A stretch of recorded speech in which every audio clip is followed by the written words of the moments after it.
नमस्ते सबैजनालाई।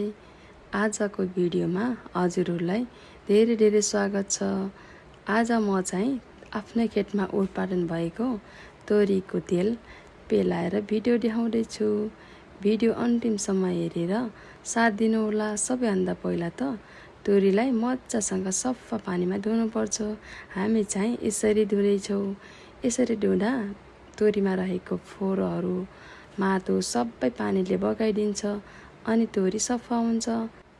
र केही समयपछि तोरी सुकाइसकेको छौँ। यसलाई कम्तीमा 7-8 घन्टा जति चर्को घाममा सुकाउनु पर्छ। र यो तोरी 7-8 घन्टापछि सुकिसकेको थियो र मैले यसलाई फटाफट उठाउँदैछु। यसपछि हामी लाग्यौँ तोरी मिलतिर। मिल भने यस्तो छ है। त्यसपछि गएर मिलको साउजीले बाल्टीमा तोरी राखेर फटाफट मिलमा राख्दै हुनुहुन्छ।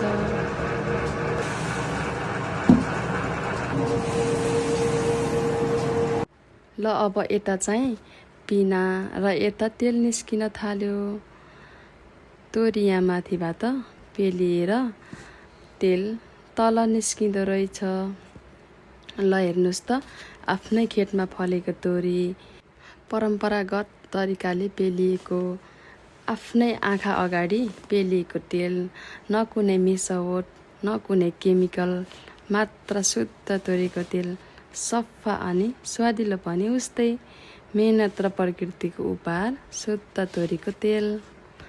ल अनि यता हेर्नुहोस् है, यो चाहिँ पिना हो। यो एकदमै तातो हुन्छ।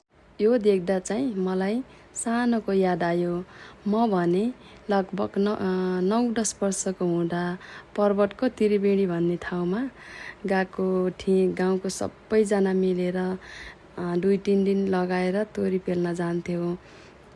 निकै भिड हुन्थ्यो। रातभरि पालो कुरेर बस्नु पर्थ्यो। अनि त्यहाँ चाहिँ यो पिना हातले मिच्नु पर्ने, तेलको रागले आँखा एकदमै पोल्ने गर्थ्यो। आजकल त आधुनिक मेसिनहरू पनि सबै ठाउँतिर पुगिसकेको छ र सजिलो पनि भएको छ। अनि यता मिलको साउजीले मेरो मिलको पनि प्रचार हुने भयो अब भन्दै हुनुहुन्थ्यो। हजुरहरू भने यदि नजिकै हुनुहुन्छ भने यो ठाउँमा आउन सक्नुहुन्छ। यहाँ धान पिठोहरू अन्य कुनै किसिमको कामहरू पनि गर्न सक्नुहुन्छ। अनि यस्तै किसिमको शुद्ध तोरीको तेल पनि अर्डर गर्न सक्नुहुन्छ।